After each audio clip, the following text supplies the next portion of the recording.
Welcome back. We are going through our second sorting algorithm. We're now going to do the selection sort. Selection sort has the same worst case time complexity as insertion sort, which is n squared. However, there are certain situations where selection sort can actually be better than insertion sort, or vice versa. It just depends. And we'll see why when we look at the comparisons after we go through this other algorithm. Now, this algorithm is quite simple. Just like insertion sort was quite simple, but I actually find selection sort even easier. With insertion sort, we basically did n ordered inserts, and now selection sort, we're going to do n find minimum swaps. That's it. It's really, really simple. So let's look at our array. Here we have an array that's completely unsorted. And the way that this works is the whole array starts as unsorted, as opposed to in the insertion sort where we had the first element pretending to be sorted. Now, what we do is we go through the whole unsorted portion and we look for the minimum value. Here it's -2 at index 5. And once we find it, we just do a swap with the next open position in the sorted portion of the array. When we first start, that will be index 0. We do a swap. That is now sorted. The rest is unsorted. Next thing we do is we go and we look for the next minimum value, which in our case is going to be 0. We now swap this minimum value with the next available sorted position. So we do a swap, becomes sorted. We do it again. We're next going to find the next minimum, which will be 1. We do a swap. Next minimum, 3. Next minimum, 4. Next minimum, 5. Next minimum, 9. Swaps with itself. Next minimum, 21. Swaps with itself. Totally blue. Super easy to follow. So here we have this inner for loop. All this is doing with that min index, just like before, is doing the find minimum. And then as long as we're not swapping with ourselves, we do a swap. And that's it. It's so, so easy to code. So let's go ahead and code up this, this sort, because it really is truly that simple to get going. So it's really nice to just to do it up really quick. Let's see here. I feel like I should have intro music every time I start one of my videos. Okay, selection sort. Let's go ahead and save this as selection sort.java. Now we'll start off with our main as usual. And then we can make int array. And this will start off as like random numbers, all, whoops, out of order. Doesn't really matter. Okay, there, good enough. I have no idea. And then we're going to call our insertion, or no, sorry, selection sort algorithm. Selection sort. Not sorry, sort. Now remember, there are two parts to the selection sort algorithm: public static void selection sort, which takes in this array. And what we said is we're going to go through every single element. And in this case, it truly is every single element. We start off at 0, array.length, I++. And all we're going to do for every single element is find the minimum and do the swap. So we'll have an int min index is equal to find the minimum in the array given the starting position of I. And then as long as that minimum index is not the same as I, we're going to write a swap. I'll do that in a second. I want to write the find min first. So public static int find min, we take in our int array, and we take in our start of unsorted position. That's really what we're passing in. So what we're going to do is we're going to have a we're going to have a min value. And typically you'd start this off as like math dot. What is it? Math negative infinity Java. I can't remember. We'd want to make it really low. Oh, is that a thing? It for sure is. Are they just are they just doubles? I don't want to do it as a double. Is there an integer option? I was really hoping for an integer option. Is there no integer option? Let's see.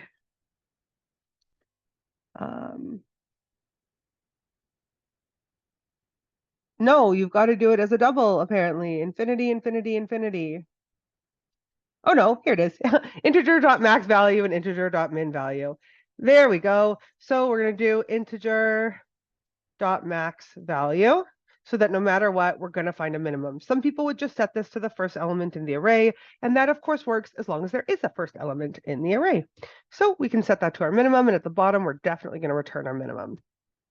Now, all we're going to do is we're going to go through the unsorted portion of the array. So we start at the start of the unsorted position, and we go all the way to the end of the length of the array. And if the array, this actually should be an index, shouldn't it? This should be an index, so I changed my mind. We're going to do this, and we're going to make it like this. And we're going to assume that that's fine because it won't get into here unless there's at least one element. So we're going to start this off at this first position so that we can say if the array at the current position is less than the array value at the minimum index, then we have a new minimum index. That's actually what we want to say. We can do that for the whole thing to find the minimum index, and then we can return that. I'm going to change the name of this to find minimum index to just make that a little bit more obvious for myself. And then as long as the minimum index isn't itself, we can do a swap. If it is itself, it's already in the right spot. We don't need to do a swap. So when we do a swap, we make a temporary variable and we store the minimum index value in it. No. Yeah, that'll work. And then we're going to go to our array at minimum index, and we're going to put array at I in it because we're just swapping it into the other position. And then array at I is going to be equal to whatever's in temp. So it's like a three-step swap. You have one extra variable, and then that should work. So I should probably make like a print method just to make my life a little bit easier. Public static void print int array. And then we can just say for each integer, int value in the array, just print it out with a space. And let's just make it look kind of nice. This will do like that. This will be a print line. Oops, like that. And now I can call my print array here and before the sort, and I can call it after the sort. Notice how I'm not having to return the array for any of these, and that's of course because arrays are mutable just like objects. Let's go ahead and try to compile this. Who knows if I made any silly mistakes? Ooh, pretty good for me. And there we go. Oh, we're going to hit an index out of bounds exception. I must not be storing something correctly in here because there's no reason for us to have a -10 as an index when that's actually a value. So we look at find min index, selection sort Java, line 25. I'll scroll down to line 25 right here. For some reason, because I originally stored this as the position itself rather than an index like this. So that's what I actually want to have there to avoid these silly issues. Apologies for anybody who caught that before I did. There we go. Did it work? Nah, didn't work. Question though is why didn't it work?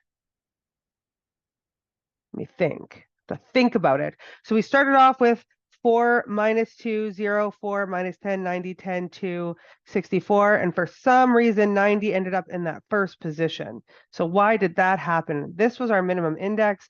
When we looked at array at I, and we wanted to see if it was less than whatever was being stored at our minimum index, we did minimum index equals I. I'm pretty sure that this minimum index works, but you know what? We have a really, really easy way that we can actually test that.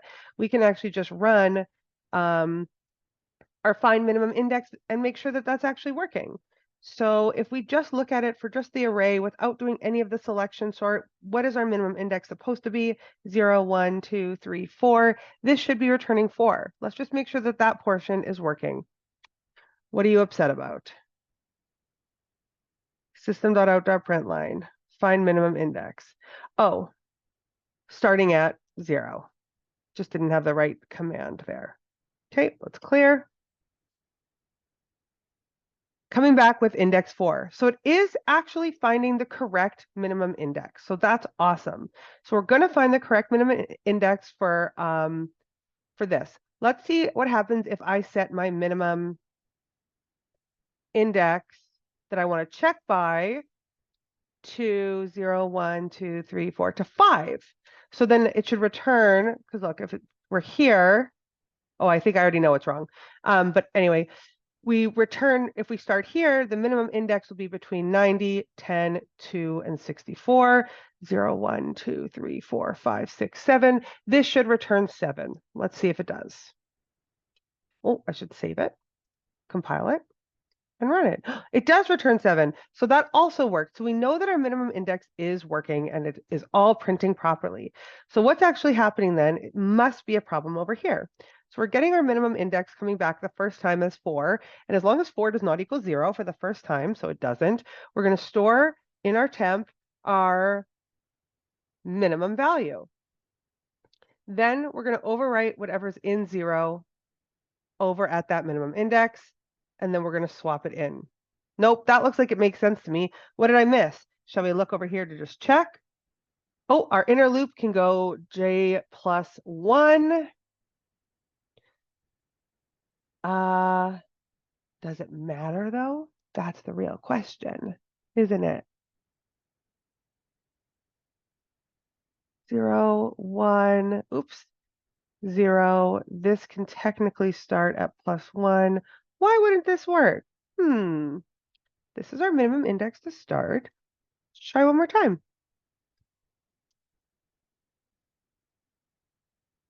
Is it coming back with something different every time? The same output. Oh, wait, that worked. -1 element, that worked. It worked for everything but this first one. That's weird, right? Okay, so start of unsorted position. But when we do that, it also works for everything but the last one. How odd. So we have an off by 1 error happening here. Java start.java. Oh yes, I'm attempting to print every single time I do a swap so that I could see what was going on. We don't need that. So what we can see happening here is something really, really odd. And it looks like that the minimum value, I can actually see it a lot better here, but the minimum value kept getting moved to the front. And I was like, why is this happening? I had paused the video just to like figure it out because I genuinely was like, what is going on? Anyway, I figured it out. Hopefully those of you at home figured it out first. But here we are. The reason that this was happening is because even though my minimum index here was being set to 0, the problem was that this didn't actually make a lot of sense because it should have been the minimum index within the unsorted portion of the array. So this actually should have a starting position of the start of unsorted position. That makes a lot more sense to be the initial position, because now we won't be comparing it to the minimum of the whole array and then everything gets all wonky. Rather, every time we try to find the minimum index, we're only looking for it within the unsorted portion. So the like default minimum index should be whatever the first element is of that unsorted portion. Now that is what we have. Now this is going to work properly.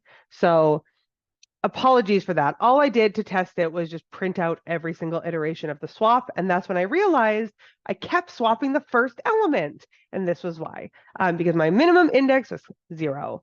And that was so silly of me, but that's okay. We figured it out. It's all good. Nothing was smaller than the minimum index the first time. So then everything kept swapping with it. It's okay. We figured it out in the end. So now I have an actual minimum index method that didn't change other than just like where the start of the unsorted portion is. So that's now correct. And then all this did was find that minimum index. And if the minimum index is not the same as my current position, I do a swap. A super tiny error. Happy to have figured that out now though. So that's good. Okay, so let's talk about the time complexity. So once again, we have a for loop and like two loops nested in each other.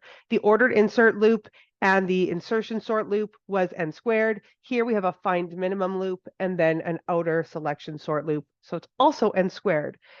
Um, there are different ways though that we can actually measure the speed or efficiency or effectiveness of an algorithm.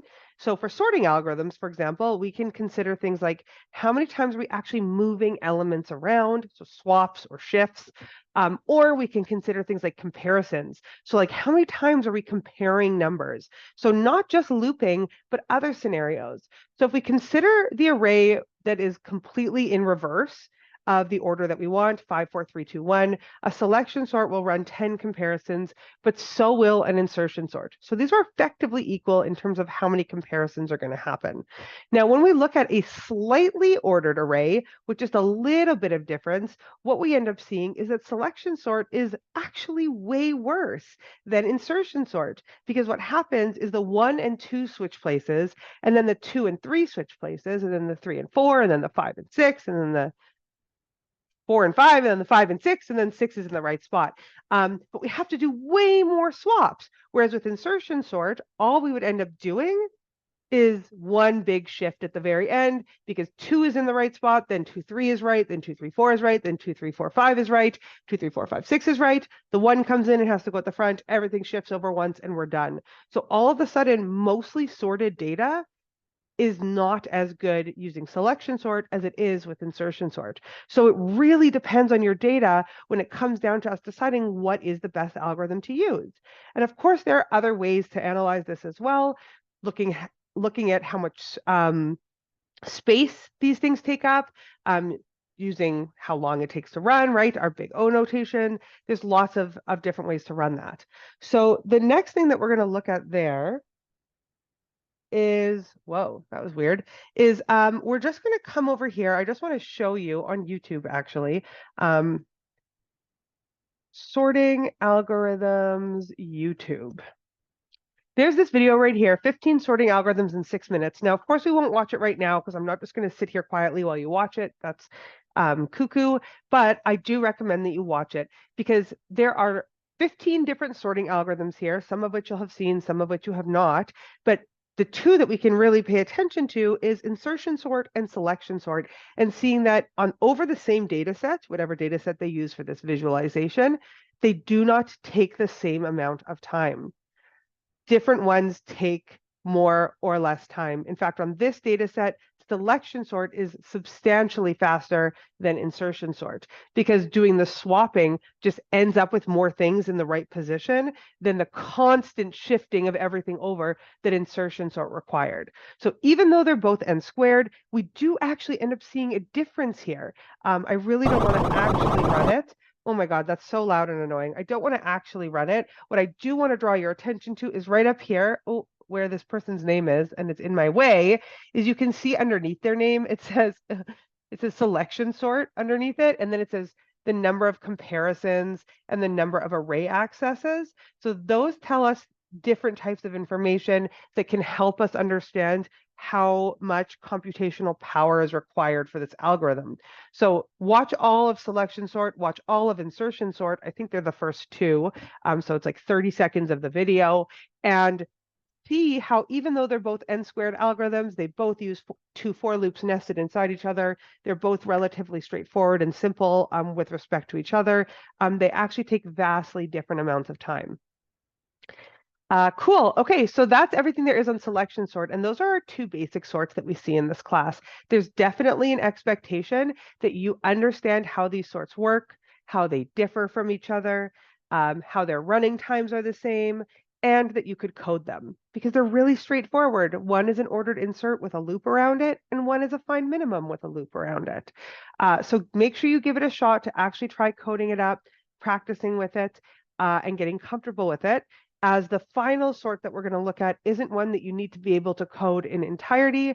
You just need to understand it and look at a little tiny snippet of code for it. So once you've got comfortable with these two, I will see you over at the next video. Thanks, everybody.